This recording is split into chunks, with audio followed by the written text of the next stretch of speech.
Welcome back. Senate negotiators are not likely to pass legislation for billions of dollars in aid to Ukraine or new border security restrictions before the end of the year. Yesterday, Delaware Senator Chris Coons weighed in on the potential consequences this delay could have.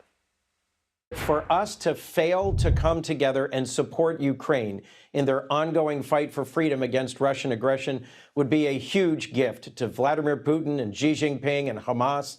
There's a lot of other things in this funding package that I strongly support. Interdicting fentanyl at our border, strengthening border security, humanitarian relief, aid to our Indo-Pacific partners, support for Israel. Our Ed O'Keefe joins us now from the White House with more on this. Ed, good morning.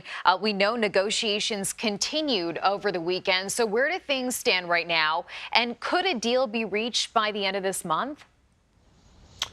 A deal may be reached, Chanel, but a vote isn't likely to be held at this point. It sounds like Republican and Democratic lawmakers involved in these talks concede that there's enough concern or there's enough need to sort of dive into some more minute details that will hold things up here over the next 3 days. The Senate is supposed to come back this week to finish up some business. The idea was that maybe a deal would be ready. The Senate could vote on it and send it to the House and try to force them back before Christmas, but that's not happening.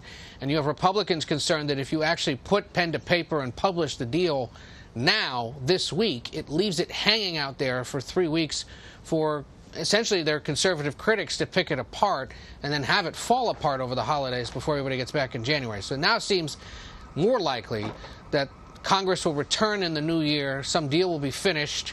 They'll pass it at that point if they can at all. But they spent the weekend working through details of this. The White House was briefing skeptics in their own party about what this could include. And at the end of the day, they kept talking, which is encouraging. But it's unlikely we're going to see a deal today. What about the details of this potential deal? You know, we heard from Biden earlier this month saying that he was open to some big concessions on border security. What might that look like? So, among other things, it would essentially provide new far-reaching legal authority to allow U.S. border officials to expel migrants without processing their asylum claims. That would be more recent arrivals to the United States could get booted without their asylum claims processed. That would essentially revive what people may remember as Title 42, that pandemic-era, Trump-era policy that in essence allowed the Border Patrol to take migrants and send them back, no questions asked. At that point, it was being used for public health purposes. In this case, it would be used essentially because the policy would just be put in place. Otherwise, it would also allow what they call expedited removal of migrants within the country, not just along border states, which is currently allowed, but all across the country. If for some reason you were someone that had arrived in recent years, you too could get removed. There's concern among immigrant advocates that if you do that, you're now forcing anyone in mixed legal status to worry all the time about the possibility that they get caught up in something, and then they're going to have to prove that they've been here longer than 2 or 3 years.